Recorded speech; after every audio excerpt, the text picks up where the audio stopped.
From Paris, France, you're watching CardioSource video news coverage of ESC 2011.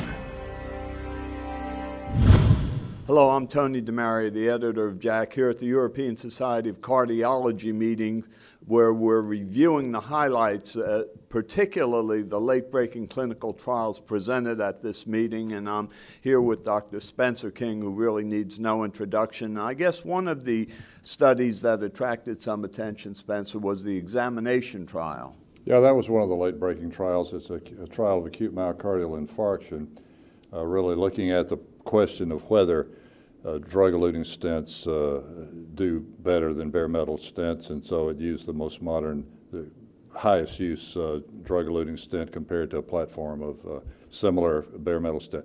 And what it showed was the expected, that is, there was a reduction in target vessel revascularization as expected, without any real difference in mortality or recurrent infarction or late thrombosis. Late thrombosis actually was a little higher in the bare metal stent than the drug-eluting, so this is encouraging. And the magnitude of reduction in target vessel revascularization was in direction of the Horizon AMI trial that we know before.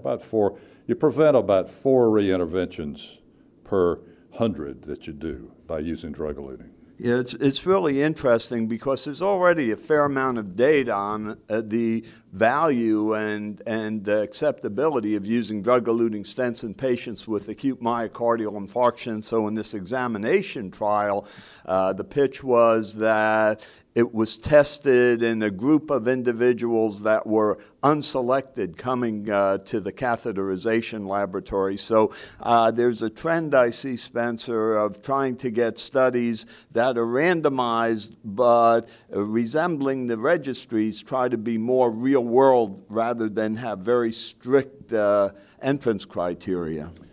Yeah, I think so. They're all acute infarction patients, but as you say, they were the whole series of real-world patients with acute infarction. Right. Now, in continuing with the number of studies that we've seen dealing with new antithrombotic agents, there's a factor 10A drug, Direxaban, and it was really a dose-ranging study called the RUBY-1 trial. It was a dose-ranging study for Direxaban in patients with acute myocardial infarction, or at least ACS. And in fact, as opposed to the other antithrombotic studies that we've seen with Rivaroxaban, Apixaban, here they weren't looking at atrial fibrillation. They were looking at patients with ACS. And there really was not powered for efficacy, and there was the anticipated increase in bleeding. So as I looked at it, I really wondered, given the fact that they were unable to show efficacy in this group, admittedly underpowered, and they did show a fair increase in bleeding, if ACS was going to be a fertile ground for these new agents. Well, the increase in bleeding was dose-related, which raises the question about whether further investigation with a low dose would be of any benefit. But that you're absolutely right. It was a negative trial in terms of any efficacy, which couldn't be measured, but predictably increased bleeding. Yeah, and the other stent trial was the BERN Rotterdam Registry. Again, a rather large registry looking at the newest generation drug-eluting stents, the Zion stent. Yeah, so the everolimus stent was question. The question is late stent very late stent thrombosis. This is what's been raised. This is the great concern in interventional cardiology. And so what they did, they compared series of patients with sirolimus stent, with paclitaxel stent, and with everolimus stent.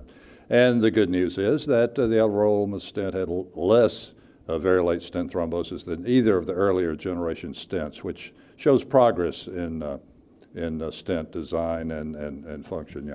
Yeah, well, there's increasing studies that we've witnessed at this particular meeting, and I guess it raises the question, Spencer, is this stent technology continuing to evolve? What might we see in the future?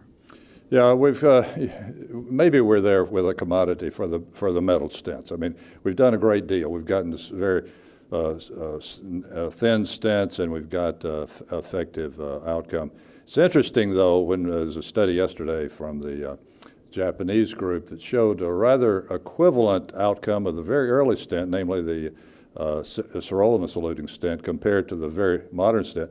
Similar in terms of late restenosis and all that kind of thing.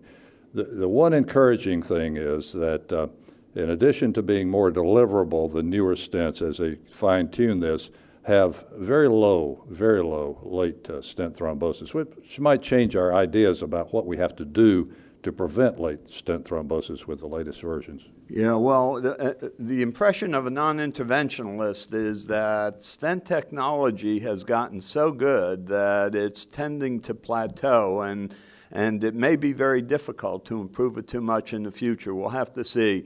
We'll be back in a moment.